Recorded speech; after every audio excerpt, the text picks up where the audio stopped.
Welcome to this group. I hope you will enjoy what we'll be doing for the next 6 weeks, which is taking a trip back in time 125 years to see what parts of the world, interesting parts of the world, looked like to our ancestors. There's a backstory to this, and I'll cover that in about the first 20 minutes today, and then we'll pay a visit to the Austro-Hungarian Empire. That's the music video, 2 minutes, showing images of all the places we'll be seeing. It doesn't feel like working today, so I'll skip that. Maybe we can see it next time.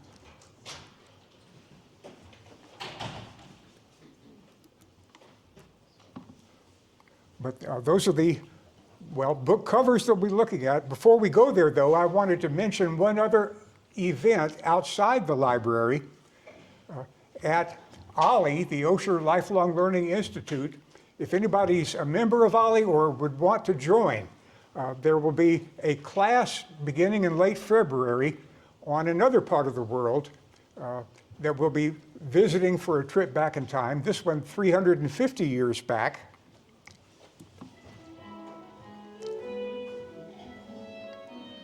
And that's the class topic.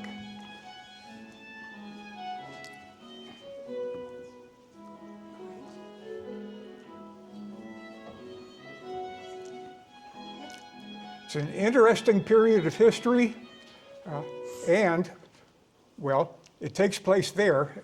Shakespeare himself had died about 20 years before this English Civil War period began, but his words and the way he lived is similar to what this class would look at. It's being given at OLLI. If you don't know about that, you need to find out. The classes there are all the good parts and none of the bad parts of either taking a class or teaching one. And this one I think will be an interesting one. That's what the schedule for it looks like. And on the right is something I want to mention to you, even if you're not an OLLI member. There was a BBC Masterpiece Theater series back in the 1980s called By the Sword Divided. And the episodes in this series fit in perfectly with this class that I'll be teaching. So I'm going to mention this in that class and encourage people to watch the appropriate videos that are linked to each of the class episodes. All these are on YouTube. And so if you want to look at this entire series, you are able to do that on your own.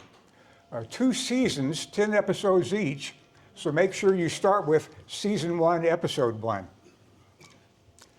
Also at OLLI, after this class ends, OLLI has 6-week study groups, and what I want to do after this class ends is to have a study group on this BBC Masterpiece Theater series. Does anybody remember this one? This was the very, very first Masterpiece Theater series back in the 1970s. And the topic of this one is the natural sequel to that one. So it'll be fun to do first the class and then that project. But enough of that. Let's go down to the world of around 1900 or 1910. I call this travel and tourism in Victorian times, and that's misleading. Queen Victoria died in 1901. A lot of these Baedekers are the ones from the period right before World War I, when these travel guidebooks were, as good as they would ever be. And this is the products of, the world's best travel book company. So what we should call this is Baedeker's World, Travel and Tourism in Victorian, Edwardian, and Georgian, that is George V to 1914, not the earlier Georges I to IV times. But they couldn't get all that many words into the newspaper ad. What are Baedekers, and why is this an interesting thing? This was a life-changing experience for me in 1963. I was a freshman at the University of Kentucky. My father was in the Army, family stationed in Germany. I would be joining them the next summer. at Uncle Sam's expense, which was quite nice. But I knew they would be in Zweibrücken, Germany, wondered what that was like, wandered into a used bookstore in Lexington and bought this book, which I will now pass around for you.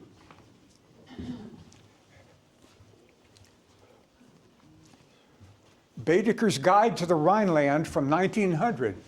And I took a look at it and was fascinated. Was Zweibrücken described there in 1900? Yes, it was. It looked interesting. But there was lots of other material. The idea of hiking along forest trails to ruined castles sounded absolutely intriguing. And so it was finding this book that got me hooked on, among other things, hiking. And by the way, Ollie has a hiking group for those who want to join it. There's also an informal group outside Ollie. If you're interested, well, let me know. But would the landscapes over there really be that attractive, and would the castles be that interesting? Yes, the landscape was. And yes, the castles were. But that got me started on collecting these old Baedeker guidebooks. I now have not the complete set of every edition, that would be hundreds of them, but they got bigger and better with each reprint every 3 years until World War I. And so what I've got is the complete set of the 27 volumes that came out before 1914, plus other Baedekers from other periods. But the complete set is that one. 2 of the volumes were in German only, but in the last few years, a nice person has translated those 2 and published them in English after all these decades. Inside the Baedeker cover is the listing of these titles. A lot of them in Europe, interesting ones in other parts of the world. What is a Baedeker and what was this company all about? Carl Baedeker founded this family firm printing travel guidebooks back in the 19th century. We could do a whole class here on the House of Baedeker, the rise and fall of this family firm through the decades down to the 1980s. Generations of Baedekers produced what were widely felt to be, and I think were, the world's best travel guidebooks. They were very popular things, and cartoonists had fun with them.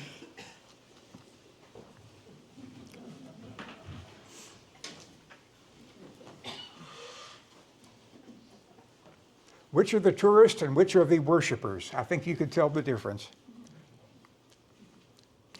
You can get these as ebooks free. They're all out of copyright. And among other places, if you go to the online books page on your computer, you can download, well, just about all the ones that are listed there. They don't have every single Baedeker. Some of the rarer ones are not provided electronically. But you can just go click, click, and get yourself a copy of any one that looks interesting. Let's go back and take a look at the world that Baedeker was describing. And I think this is the key point about any history class or history topic when we look at the past. These were not just people just like us. In some ways, they were quite similar, of course, but in other ways, they were a different world, a different way of thinking. One good view of this era before World War I, well, this book by A.J.P. Taylor is mainly a picture book of old photographs portraying everyday life in this era before the Great War changed everything. This was an era when, on the one hand, the Industrial Revolution was indeed changing everything, but on the other hand, big parts of the world had not yet been transformed by that revolution. And these parts that we will be visiting here, many of them are in that category. Old and new mixed together. And by the way, here's something I ought to do before we go farther. I will have handouts for those who want them. Essays, articles, portions of Baedeker's, things like that. If you want to be on the list to get these handouts, put your name and email address on this, which I will start circulating around with a pen, which I hope I will get back. Thank you. If we're on your list already, do we sign? This is a new list. I sent an email to the people in a previous study group whose emails I had, but I won't reuse that. So let's do a whole new list now for this particular one. But here it seems we're looking at a world when, well, many things are familiar. We should know how to buy a railway ticket, how to, British English, write a check, send a telegram. This book was written in 1970. I think today's young people don't know how to do either of those things. But his point is that off the beaten track, we would find a much more primitive world. People who could not read and write had no idea what state or nation they belonged to, and so forth. All these wordy slides that I have here, you'll be able to read in detail when you get this as a PDF file, this PowerPoint show. So I won't read every single word on these commentaries.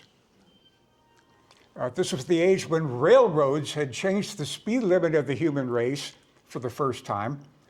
But if you moved away from the rail lines, you were still in the world of horses, carriages, buggies, things like that. So this is the last great age of the horse before World War I. Contrast between rich and poor was dramatic, especially in these more remote parts of the world. Some were, again, living much better lifestyles than they ever had before. Others were not. He points out that most historians don't talk about 50% of the human race, which is the female half. Most women, again, were not yet liberated in the modern sense.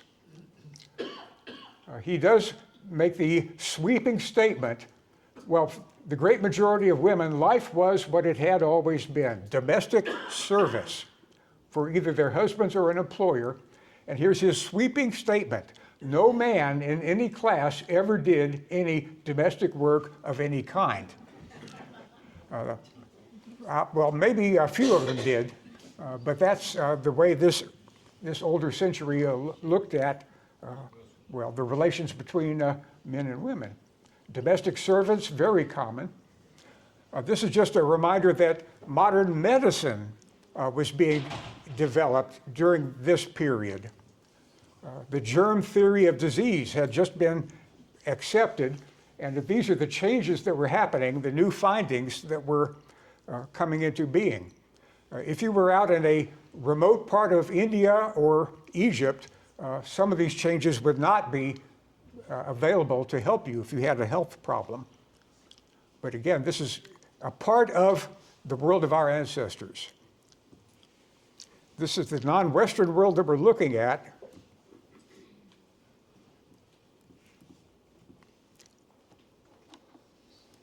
And that's what the colonial empires looked like in 1895. By 1914, again, most of the world was dominated by Europeans, the European colonies. All that, of course, has changed in our own time. This is a handy little book that stresses this point. We take the world we were born in for granted, think of the human condition as ours. We need to learn and realize that the vast mass of human experience through history has been made under quite different conditions. In this pre-modern world that tourists would encounter, the great majority of mankind, illiterate peasant farmers, with a ruling elite much, much smaller. Humans lived in much more intimate association with nature today, both animals and plants as farmers, and also diseased microorganisms. Before modern times, nobody really knew what caused disease, and so that's changing for Europeans and Americans in this period. Family, kinship ties, enormously important. For pre-modern peoples, Many of the things that we think government ought to do would be done by the family, like old age assistance. Supernatural forces and entities, many people throughout the world, again, had not yet accepted a scientific view of life. The belief that religion or magic explained everything was very widespread. With a few people in our country, it's, I guess, still is today. The idea of progress was almost unheard of. Things were the way they were. In this era, around 1900, that is beginning to change, and the pre-modern world would be dissolving as we move on into the 20th century. Speed limits, railroads made the difference here, and steamships. But for the pre-modern world, this is the speed limit for the entire human race for all of history. The horse or a sailing ship. And so Alexander the Great's army could not march any faster than Napoleon's army. Railroads, of course, and things like that would change things in the 20th and 21st century. One thing you'll notice as we talk about these Baedekers and quote them is that people had old-fashioned ideas about what they called races. We use the word ethnic, which is I think a more appropriate time. Race equals biology. Ethnic means society as well as biology, learning as well as the way you're born. But back in this era, biological theories were fashionable. The survival of the fittest idea was taken from nature, which Darwin employed it to describe, and applied to human societies. And it was easy and satisfying for white men to believe that racial superiority was the explanation for Europe dominating the world. That belief did not explain why Europeans had not been superior during the thousands of years before 1800, or why they have lost that superior after 1900. But for this period, this is the golden age of racism. There are still plenty of people in today's world, in today's America, I think, who still have those views. Travel and tourism, a handy short book on Victorian and Edwardian tourists. Baedeker was aimed at a middle class or upper class category of tourists. Ordinary folks, working class people, would not visit India or Egypt or whatever. Vacations were much closer to home. These Baedekers were written for people who wanted to educate themselves and to learn things about the lands they were visiting. His books do reflect that self-confident sense of Western cultural superiority. By the way, if you want to look at the world that Baedeker was describing, you could, of course, read the accounts for perhaps the two most famous travelers and tourists of this era. Phileas Fogg is a fictional character. Nellie Bly is real. But Jules Verne's Around the World in 80 Days came out in 1872 as a fictional attempt to portray the world from that era's viewpoint.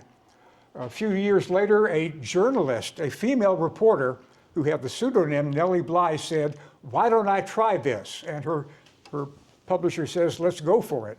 It was a huge success for that newspaper. Her memoirs of her experiences are available in paperback. I recommend them to you quite strongly. But for the parts of the world we're visiting, let's begin with the Austro-Hungarian Empire. The Baedeker, the last one that came out before World War I, was the edition of 1911.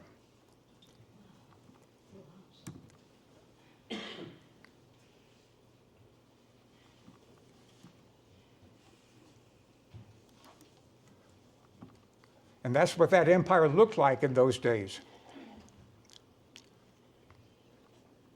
The Baedeker map, of course, every Baedeker had a fold-out map at the front of it. After all these decades now, those fold-out maps are quite fragile, and I try not to physically fold out those in my collection. Getting these books as e-books, PDF files, means you don't have to worry about damaging your old Baedeker. But that's the towns, the railroad lines, the detail that you could make use of if you own this guidebook. For this empire, here's the languages, the ethnic groups, and back then they would have said the races of people who made up this multinational empire. Germans in pink, Hungarians in green, etc. You can see from those color patterns some of the outlines of today's nations that emerged after World War I. But this is definitely a period when, well, if you were the emperor, and Franz Joseph had been on the throne for many decades, he tried to learn all the languages of his subjects and could greet each delegation that came to his palace in Vienna in their own tongue. The guidebook looks like that,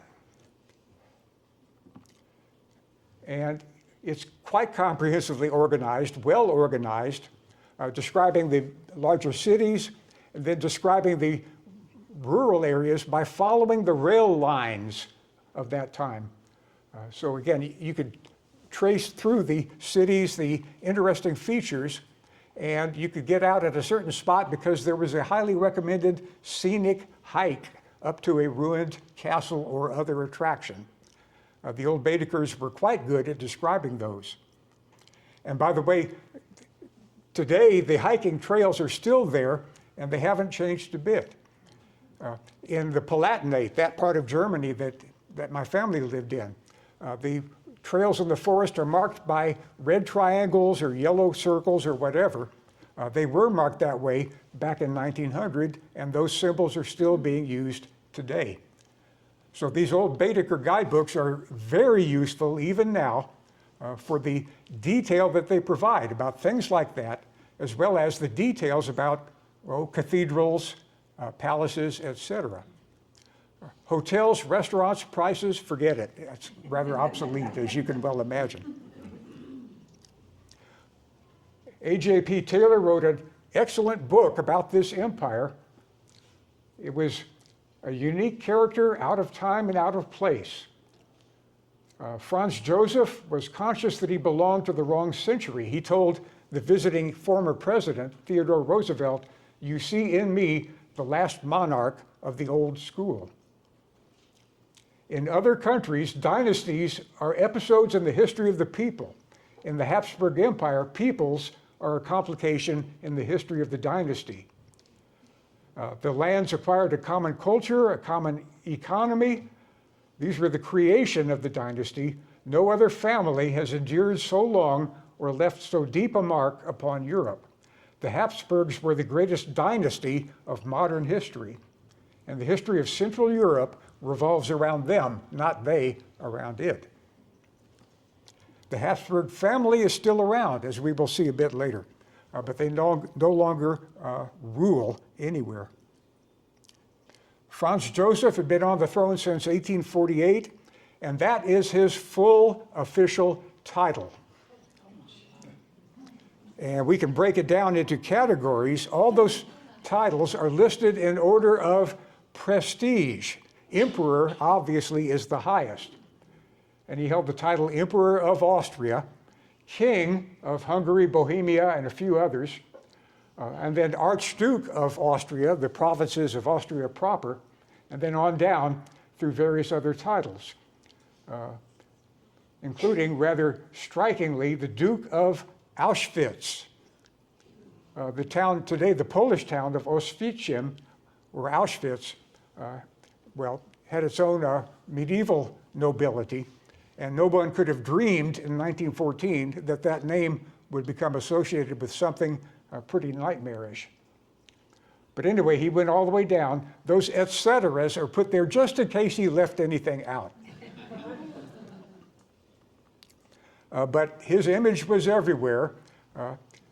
it's almost as if the peoples of his empire were holding off on trying to achieve their full independence because of the old gentleman. They wanted to wait and, well, see what his successor would be like. That's probably an exaggeration, but the empire did contain various movements for, if not total independence, at least more rights for each of those 12 major ethnic groups.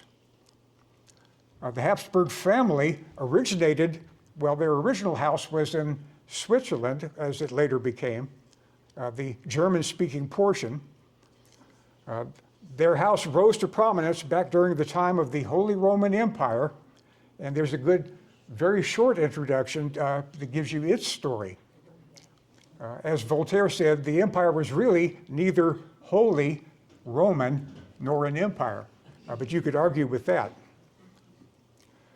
It contained a bunch of principalities, and by the late Middle Ages, the emperor's power was not that great. The local princes had, well, dominated their local regions and accepted the emperor as their overlord. Several dynasties held that title. The Habsburgs picked it up in the 15th century and held on to it for the rest of that empire's condition. You can see there in the darkest shading, the Austrian lands. That name Austria there is actually in Bohemia, the Czech-speaking portion of their realm. The Ottoman Turks dominated the Balkans, but as you could see, the Habsburgs succeeded in pushing back Turkish rule. Prince Eugene of Savoy, their great military hero, his statue is there in front of the Hofburg Palace in Vienna. On into the middle part of the 18th century, the Habsburgs now had a rival. Look at the northern edge of their empire in Bohemia, and then you can see that Frederick the Great of Prussia snatched that province from the empire. Prussia, of course, would become the great rival to Austria. But Maria Theresa is the one who, well, resisted him and kept the empire together. Later on, the kingdom and the empire cooperated in carving up the Polish kingdom, quite weakly organized and vulnerable. Russians, Prussians, Austrians each took their chunk of Poland. But over in Western Europe, something new and revolutionary literally was happening with the French Revolution. The Austrian ruler had to deal with First Consul Napoleon Bonaparte of the French Republic, who soon became Emperor Napoleon of the French Empire. All those arrows on the map are his army campaigns. He would occupy Vienna or Berlin, and then a few years later have to fight yet another war. In 1812, he fought one war too many, invading Russia and losing a 500,000-man army. And there goes Bonaparte. But the Austrians survived those years and remained a powerful and prestigious realm under the Habsburg emperors. Franz Joseph came to the throne in 1848 and remained on the throne until 1916. And you can see, well, that's the German lands that, well, Austria was the dominant influence within Germany, but in the year 1866, Prussia had its showdown battle, fought the biggest battle in the 19th century, the Battle of Königgrätz, which basically excluded Austria from the other German lands. Franz Joseph had to content himself with his own domains. There's the events of 1866. The most troublesome of his subject peoples were the Hungarians, not the common people, but the nobles of Hungary who insisted on having their own domination of their own land. He was weakened in that 1866 year. He made a compromise with those Hungarian nobles to, in effect, split the empire in half. He kept the title Emperor of Austria, those lands shown in pink, but he also had the title King of Hungary, with the capital in Budapest. The Hungarians respected him as king, but the Hungarian ruling nobles ran the show in that portion of the realm. And that's the situation that lasted down to World War I. They had, well, the three important things the emperor insisted still be kept in common: the foreign ministry, the treasury, and the army. But everything else, Hungary had its own separate institutions. But that's the realm. The decades went by. Franz Joseph's beard grew grayer, if you will. By 1871, Germany was now the big, powerful neighbor. The French were humbled. By 1878, the peoples of the Balkans were rising up and breaking loose from the Ottoman Empire. By 1885, that process was continuing, and the emperor's mutton chop whiskers were a fact that he kept to the end of his days. By 1910, that's what the empire looked like, and it's 1911 where our guidebook portrays it. And in 1914, of course, the World War broke out. Everything would change. But that's the empire we're looking at. The guidebook, again, gives you a good portrait of what to expect there. In this era, passports were not essential for middle-class or wealthy people traveling the world. Only when you got to Russia or the Ottoman Empire would you be required to show a passport. So travel was much more free and easy for those who could afford it. He describes the Austrian monetary unit, the krona, and goes on about that. He also mentions that an older coin, well, that's the currency of the Austrian Empire, but there was an older coin still minted, the Maria Theresa thaler, with its date of 1780. One reason I kept it going was that in the Middle East, in the Arabic-speaking lands, this money was still popular and accepted. In Ethiopia, or Abyssinia as it says, this was the only coin that they would accept. So these Maria Theresa thalers were still, well, being minted. They are still being minted today for tourists. And here's what it looks like. We can pass it around.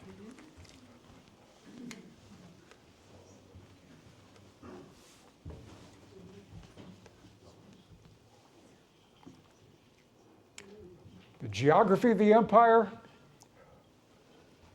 it's again described fairly briefly here, how it's organized. These are the spots that we can visit today, and we have 30 minutes left to make our tour.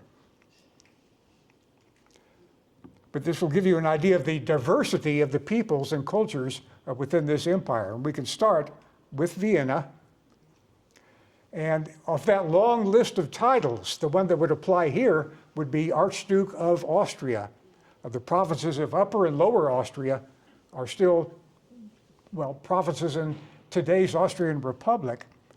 But it was as Archduke of Austria that, well, the Viennese might think of him in that way, although the emperor was residing in Vienna, the imperial capital as well.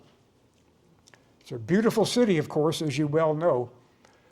Life in Vienna of that age is wonderfully well described in these two good books.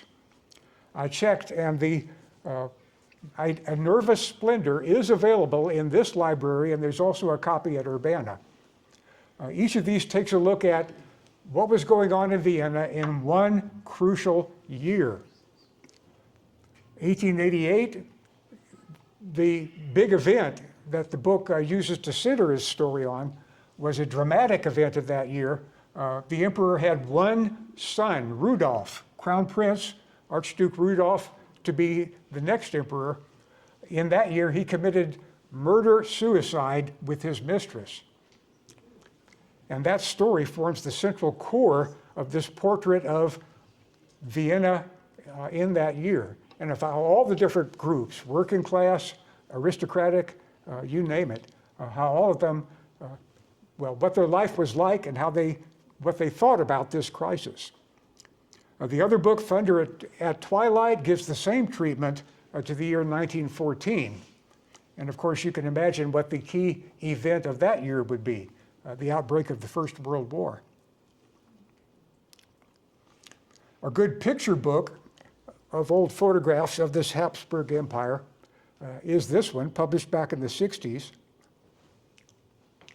Refuse removal, man and girlfriend talking on a bench, everyday life for the peoples of this empire. Galician Orthodox Jews in Vienna itself.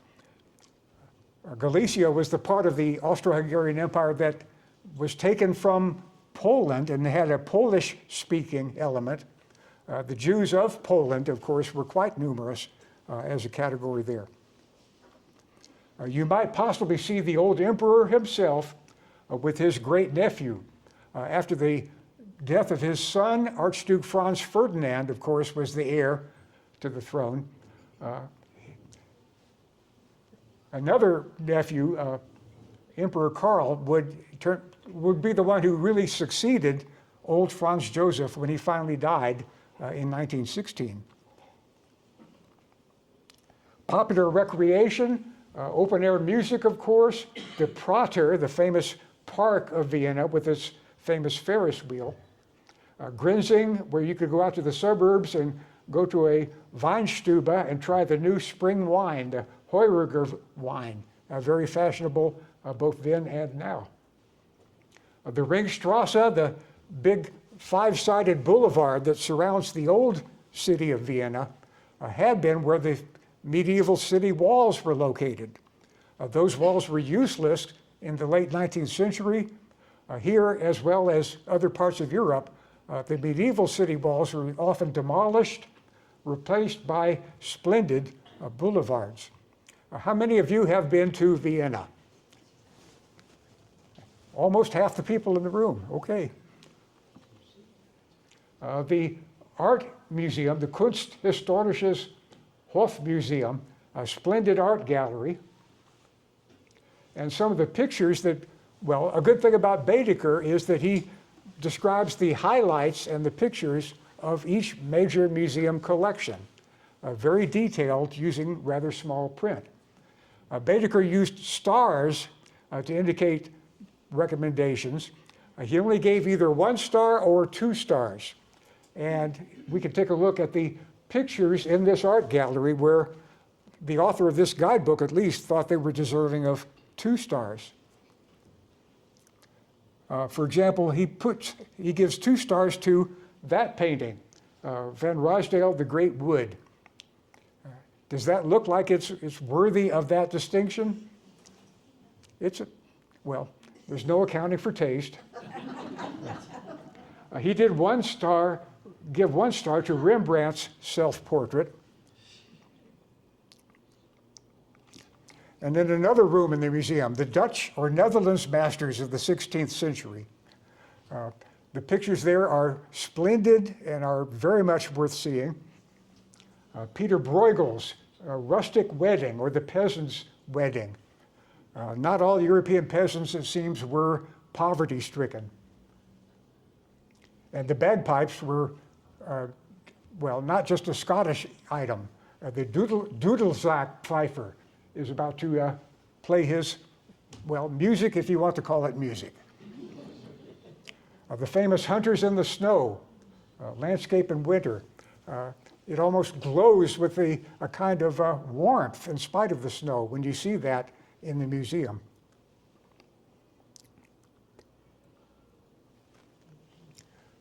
Here's a short, let's see if this video works. If not, not. But you can find this on YouTube. All these videos that I'm showing, most of them at least, are available on YouTube. And this one is quite nice.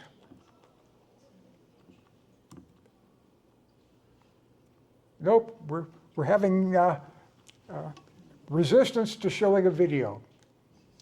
But this one does have old footage taken right before the war. Vienna has always been famous for its coffee houses its cafes. And of course, the various schnitzel you can, or not schnitzel, but torte that you can get there, pastries. The Sacher torte, perhaps the most famous of all, is mentioned there in that bottom line. And in 1912, the Café Central was a popular meeting place for intellectuals, writers, and artists, including those people who were soon to become famous. Viennese-style coffee houses could be seen in Budapest, Zagreb, Prague, Krakow, etc. And in one of these coffee houses in Krakow sat a man in exile, a man called Lenin, a man who met another man, a man known as Stalin. Lenin sent Stalin to Vienna in 1913 to learn more about Marxism. And there Stalin met another man, a man who frequented Café Central. This man was none other than Leon Trotsky. There's a famous anecdote about Trotsky where an official warned Foreign Ministry of Austro-Hungary saying that if a war was to start, it might provoke a revolution in Russia, to which the foreign minister jokingly replied, and who will lead this revolution? Perhaps Mr. Trotsky sitting over there at Café Central. But these two weren't the only infamous people visiting this establishment. An aspiring Austrian artist being rejected from the Academy of Fine Arts was also known to frequent Café Central. It is often mentioned that Tito, who was also in Vienna in the early 20th century, frequented Café Central, but I didn't find any evidence for this. Okay. Some videos are working, some are not. Intriguing. But the cafe is still there and can still be visited. Let's move on to another part of the empire, the Vorarlberg province. It's the smallest of today's Austria's provinces. It's right against the Swiss border, just west of the Tyrol or the Tyrol.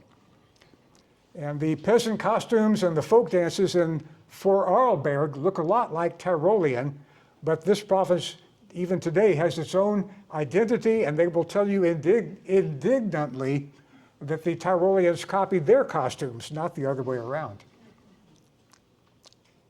It's got its beautiful alpine scenery. It's one of the federal states of today's Austria. And it has a number of, interesting small towns, as well as mountain scenes. The town of Schwarzenberg, for example, still has an old inn, the Hirschen Inn, that was recommended by Baedeker back in 1911. One reason I'm focusing on this is that I did take this Rhodes Scholar program, Castles, Farms, and Forests. It's a hiking program, walking in Austria, France, and Germany. It's about a week and a half. It's extremely well organized with a great guide. You fly into Zurich Airport, and then the hiking areas in Austria, Germany, and France are each a two-hour drive from that airport, which shows you how compact all this is. But that's the hiking group I was with, enjoying the scenery, having lunch at a particular Gasthaus in this westernmost part of Austria. I had the Hauswurst mit Kraut oder Salat. I had the kraut, not the salad. Looks like that. Spicy mustard to go on the rye bread, and nice beverages to go with it. Sense of humor in the men's room. And incredibly nice scenery. Alpine scenery, hiking in 1911, of course, was fashionable among, not just upper class people and middle class, but even the local people in the areas where they resided would enjoy these trails.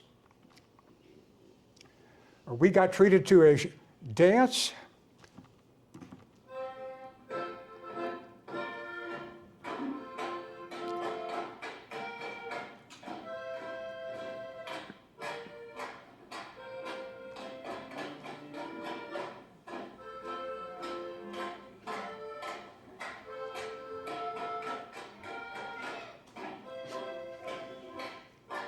This is a local folk dance group that performs for, well, visitors like us.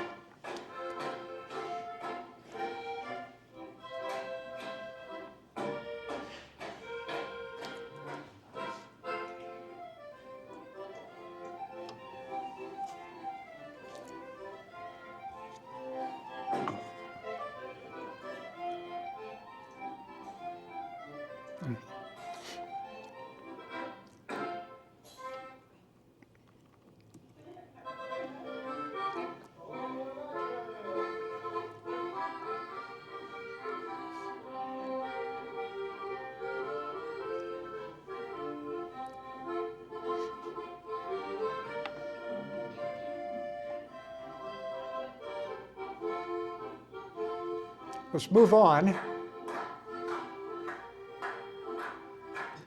Okay. They also invited us to get up and do the dance, but I don't have a video of that, and we'll move on quickly. But it's a great area for exploring the beauties of the countryside. At the other extreme eastern end of the empire, the province of Transylvania, part of the Kingdom of Hungary, but it still had its own unique character and its multi-ethnic inhabitants of this former, almost an independent principality back in the Middle Ages. Various ethnic groups. Hungarians, of course, were part of it. The Shecklers were Hungarian-speaking people in the very center of Transylvania. They supposedly, both the Hungarians and the Shecklers were descendants from, well, Attila the Hun. That's probably not the case, but anyway, they did maintain that certain tradition. The Romanians were perhaps the largest single element in the province, although they were kept out of any political power within the empire. The so-called Saxons were Germans who had moved there in the late Middle Ages to found German towns and communities. So Transylvania, even today, has quite a diverse set of inhabitants. That one's not working. But let's see about the castle that Baedeker calls Torchvar, or in German, Türzburg Castle. Today in modern Romania, that's Bran Castle. It's rather splendid. It's a major tourist attraction, partly because of supposed connections with the Dracula story. But this is one example where we can see a modern-day Habsburg still playing a role. Needless to say, after World War I, the Habsburgs maintained a lot of their property in various lands, even though they didn't have the imperial or royal title. When the communists took over, of course, they lost that. But when communism collapsed in 1989, Archduke Dominic von Habsburg got his castle back, and he's the current owner. As far as Dracula, the legends, the stories are connected with all this. Let's go to Dracula's castle. Located in Transylvania, this castle became associated with Dracula because of Bram Stoker's novel by the same name. The lines to get in are pretty long. This is one of the most popular attractions in the region. And while Dracula is fictional, the character is based on a real person called Vlad the Impaler, who earned his nickname based on his gruesome torture methods. Throughout the castle, you can see different rooms and artifacts on display, walk through stone passageways, and they have optional add-ons like the Tunnel of Time and a medieval torture chamber. They go big here every year for Halloween with an annual party. Since the castle's on a hill, you'll find the best views from down below, and there's a bazaar on the way in with souvenirs. My name is Jen from Jen on a Jet Plane. Ask any questions and follow to see more.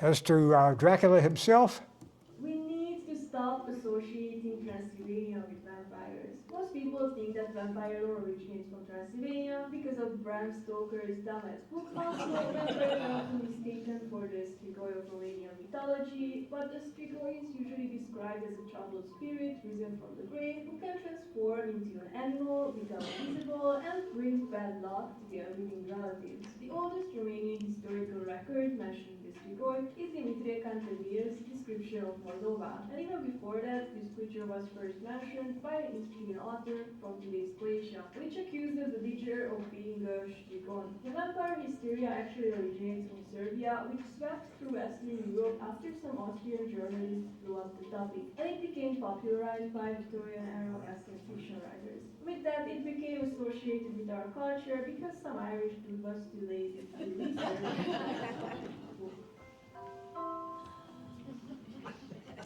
Okay, that's Transylvania. Okay, let's move on to the southernmost area, Kataro and the nearby small kingdom of Montenegro. Here again, I can show you some pictures of this attractive area because, well, it's a popular stop for cruise ships, and the one that we were on in 2011, was it 2011 or later? I'll think of the year later.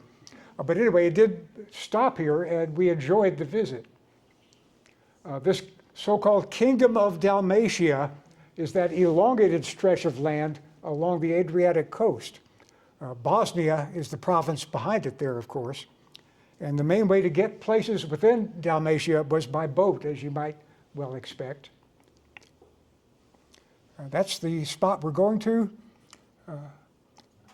The population of this province, again, Croatian-speaking Slavs, Serbs, Italian. Many of the names that were popularly used by tourists were the Italian names. The Italians were the commercial element in that society. The Croats and the Serbs were more the peasant population. This does talk about these various groups and their attractive costumes. The inns that you might stay in if you're touring this area, travelers who do not expect too much will find the inns very tolerable, though the food is indifferent, and the cleanliness insufficient even at some of the largest houses.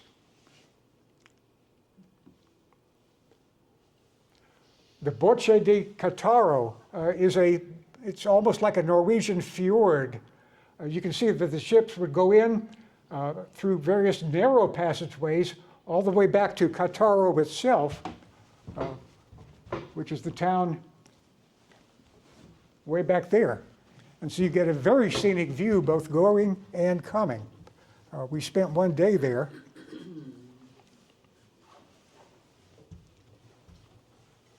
It's a frontier fortress, 6,000 people back then. The border with the Kingdom of Montenegro was about a half a mile from this particular town. And he does give 2 stars to the Boche di Cataro, the way that the cruise ships take to go get to that location. These were pictures that we took while we were there.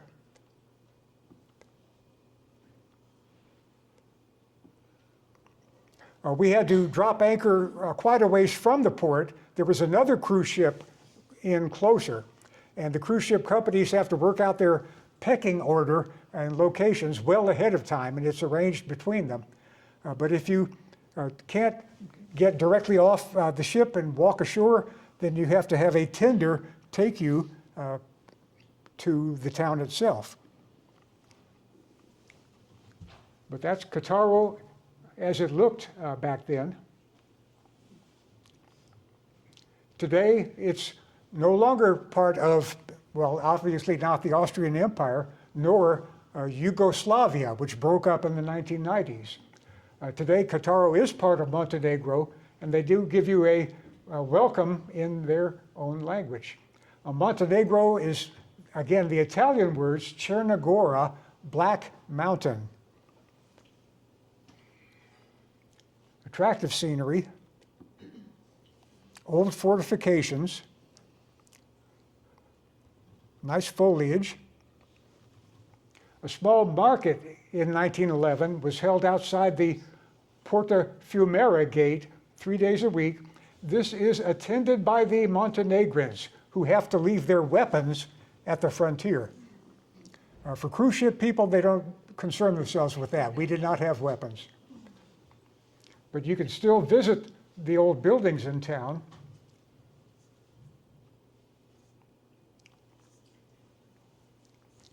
And the guardhouse, the customs house, the marketplace, looking pretty much like it did in the olden days. Here's the old cathedral, founded in 1166. What, that 850-year anniversary? My math is not good. But yeah, it's 850 years old as of just a few years ago.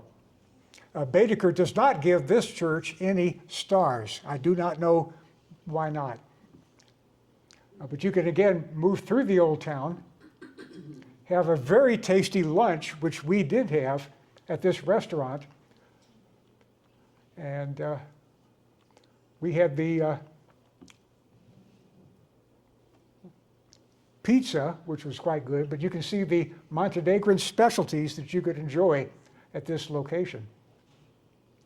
Hiking, for the afternoon of our one day there, half of us went back to the ship to take a nap.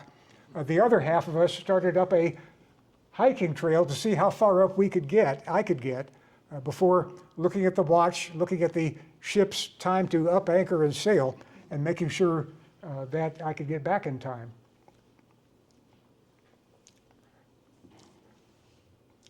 You can ascend towards what they did call the Fort Giovanni back then, a good view from the chapel halfway to that fort. Today, of course, strictly forbidden throwing stones and other objects on houses of the old town in several languages.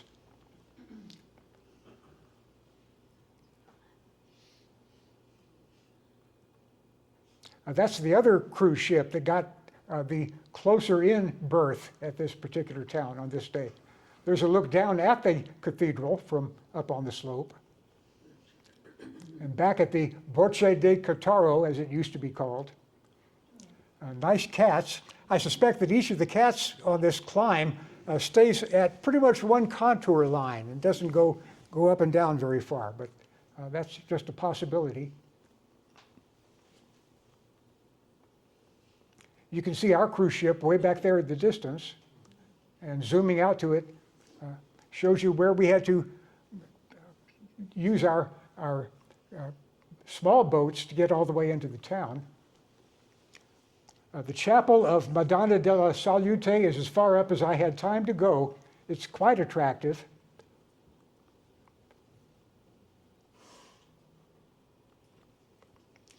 And with a nice view back down.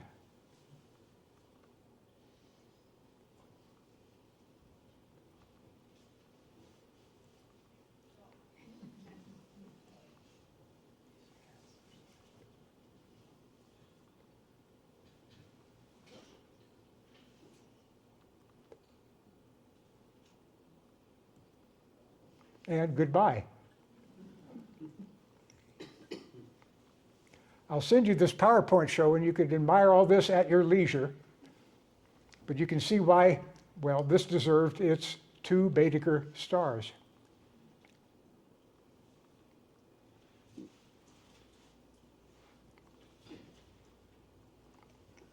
Okay, one more quick stop. Sarajevo, the province of Bosnia. Taken over from the Ottoman Turks just a few years before this guidebook was written. Here again, its inhabitants, Orthodox religion Serbs, Catholic religion Croats, and Muslim speaking the same language but accepting Islam under the Ottoman Turks, the Bosnian Muslims. In the 1990s, of course, the 3 groups had a rather nasty conflict among themselves. But Sarajevo itself is described as an attractive town.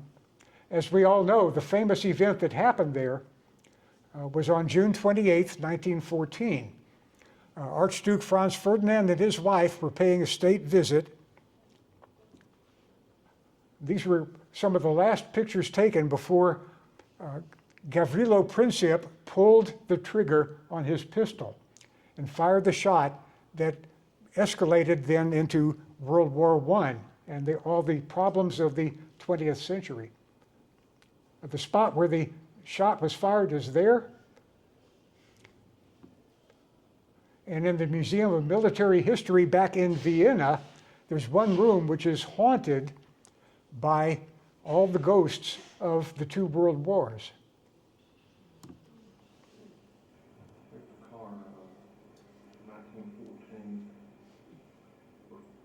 Archduke Franz Ferdinand was shot, him and his wife.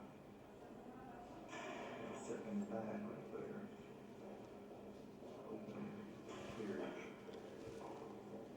Which the assassin was probably as close as I am. So it would be that hard.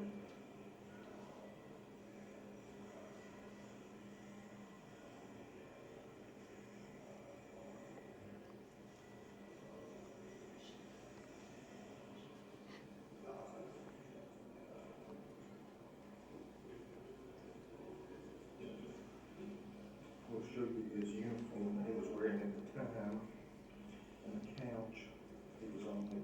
That was his image. The uniform that he was wearing on that day is there, complete with its blood stains. This is the exact uniform.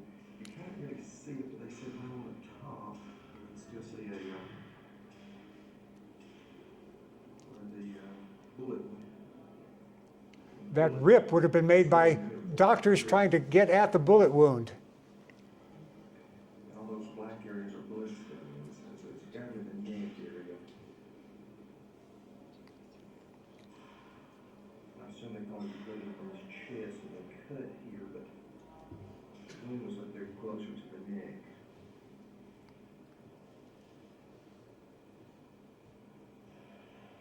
That's perhaps the most haunted room in Europe.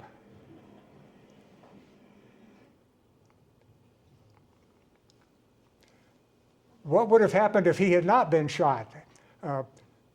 Historians and fiction writers have looked at that possibility. This book examines, well, a world without World War I. What would it have been like? We can't say absolutely, but this one looks at possibilities. The war did happen, and of course the empire broke up into those nation states that are still with us today, except for Yugoslavia. Quick mention of another empire just south of Austria-Hungary. Austria-Hungary was the dual monarchy. It seems there was also a triple monarchy of Scythia, Pannonia, Transbalkania, and it existed in the realm of the imagination. Avram Davidson's short stories about Dr. Engelbert Esterhazy, a scholarly investigator of unusual events in this triple monarchy. He must have been in contact with his British counterpart, Mr. Sherlock Holmes, investigator of unusual events in London. But I highly recommend Davidson's book. It's quite good and catches the flavor. Well, in this imaginary realm, he captures a lot of the flavor of the real Austro-Hungarian Empire. And that's today's empire. Next time, Russia. Okay, any questions or comments? Yeah. How did Baedeker get to all the details? How did Baedeker get all the details? I'm going to send you an essay about the House of Baedeker, which tells you the whole story. It was a family firm. He had a select staff. An English professor, for example, worked under contract with the Baedeker family firm to visit these places and take details. Carl Baedeker himself and his family members cared about detail, and there are lots of delightful stories about what they did to guarantee the accuracy of all their details. These will all be in the article that I will send out. Okay, if I've got your emails on that paper and if I can read your handwriting, I will send you some neat stuff. And in the meantime, go to that website and download a couple of Baedekers for yourself to take a look at them. See you next week, I hope.